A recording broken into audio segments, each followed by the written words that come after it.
Hej og velkommen til endnu en ny video. I dag der skal vi lave en video, der hedder bil versus tog her fra Roskilde Station til Sluseholm. Vi skal simpelthen se, om det er bilen, der er hurtigst, eller det er toget. Så vi starter bare med at tage bilen her, og så kører vi ind til Sluseholm metrostation, og så ser vi, hvad tiden bliver. Og jeg skal også lige sige, at tusind tak for de 400 subscribers. Det betyder super meget, at de går ned og subscriber. Det er altså vildt, at vi har rundet 400, så tusind tak for det. Jeg tænker bare, lad os komme i gang med videoen.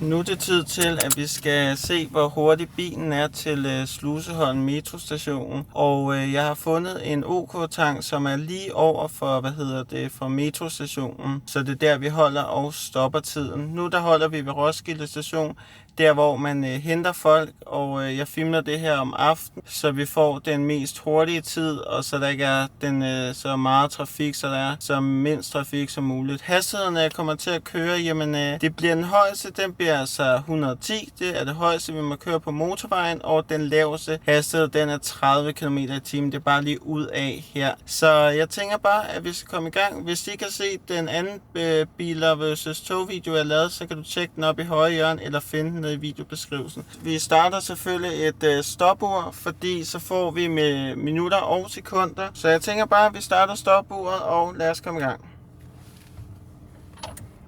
Jeg kommer selvfølgelig til at fortælle jer lidt undervejs, hvor vi kører og hvor hurtigt vi kører.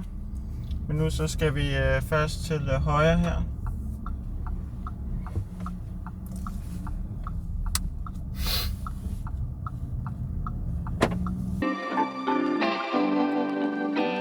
Nu kører vi væk fra stationen og ud og finder, motorvejen.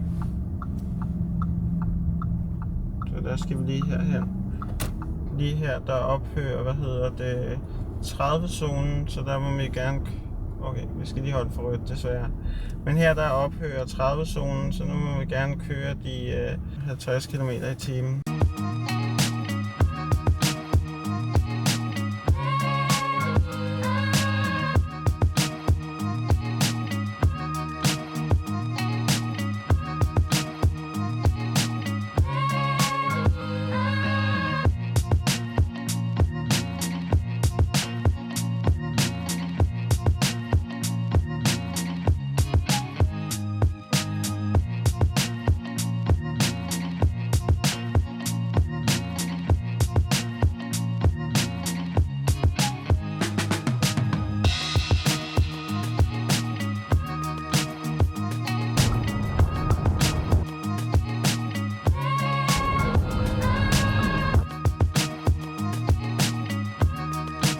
Nu kører vi på Holbæk motorvejen, og det skal vi gøre et lille stykke tid, før vi skal dreje af. Så nu må vi køre 110, så jeg vender lige tilbage, når vi skal dreje af fra kørslen, og hvad det er for en.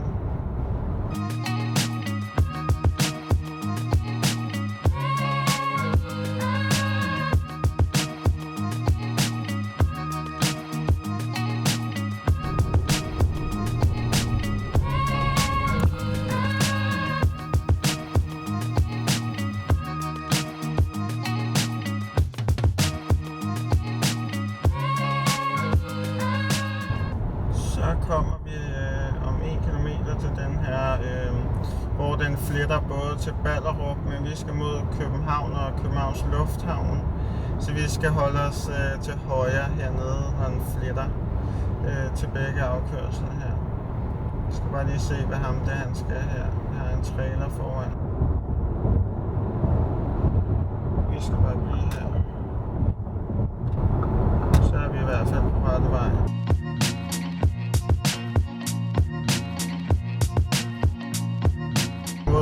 Vi skal mod København og Vandensbæk.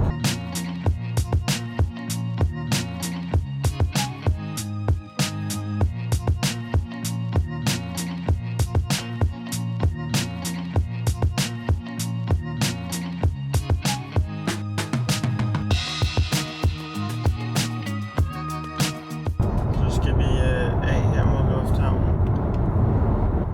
Nu tager jeg ned på 80, for nu skal vi ned og køre langsom hastighed. Fordi vi skal på en rampe over til en ny motorvej. Det svinger. Så nu skal vi på den her motorvej, som fører os ind til Sluseholm over Sjællandsbroen. Og så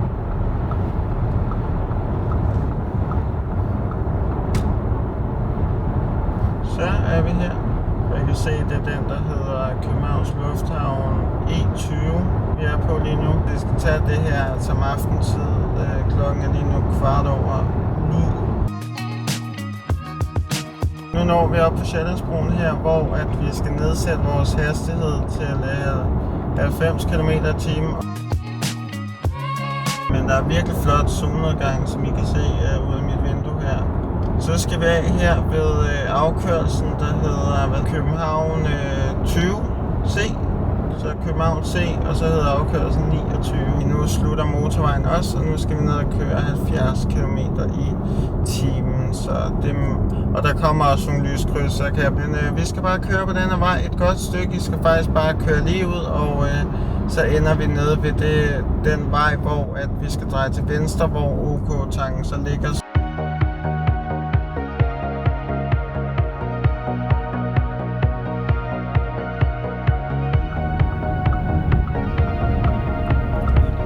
Så kan jeg se der, hvor vi skal ind. Det er en Shell. En parkeringsplads herinde.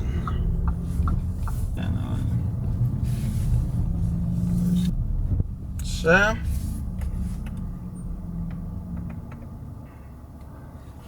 32 minutter og 31 sekunder tog det for bilen at køre herind.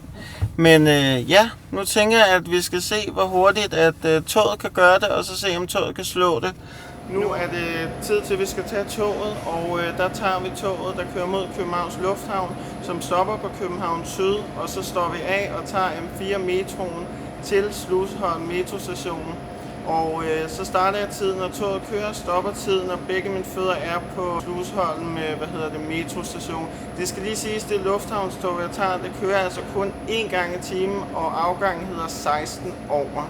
Så jeg tænker bare, at vi skal se, hvad tiden bliver med toget. Oh. 6:16.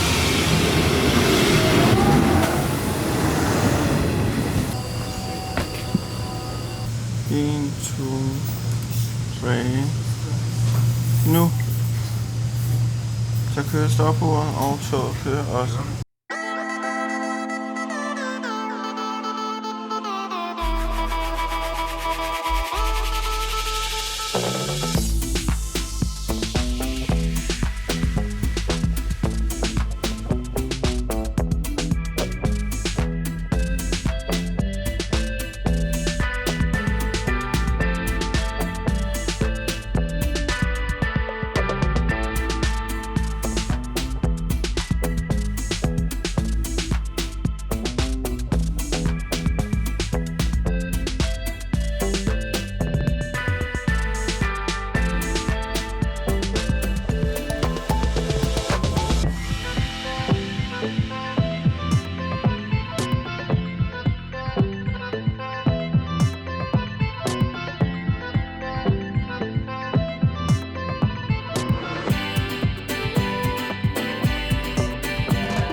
Så er vi kommet til København Syd, og nu der skal vi lige finde en basiskort-stander, så jeg lige kan tjekke ud her.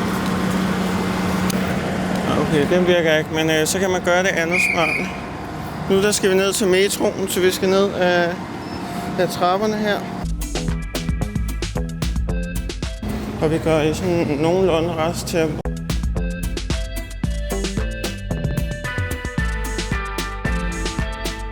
Og Og nu fordi at jeg ikke kunne tjekke ud på der på den anden perron, jamen så gør jeg det, at jeg sådan her, tjekker ud og tjekker ind. Bum. Og vi går på rulletrappen.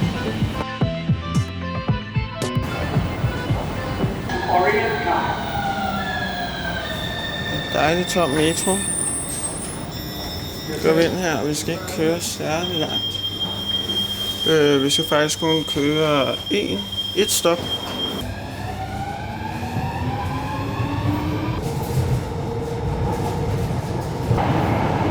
Mozartsplads.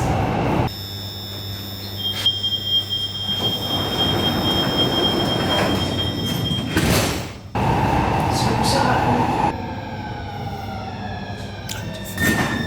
3, 2, 1, stop. Så kom vi med toget til København Syd, som gjorde det på en tid, der hed 29 minutter og 55 sekunder.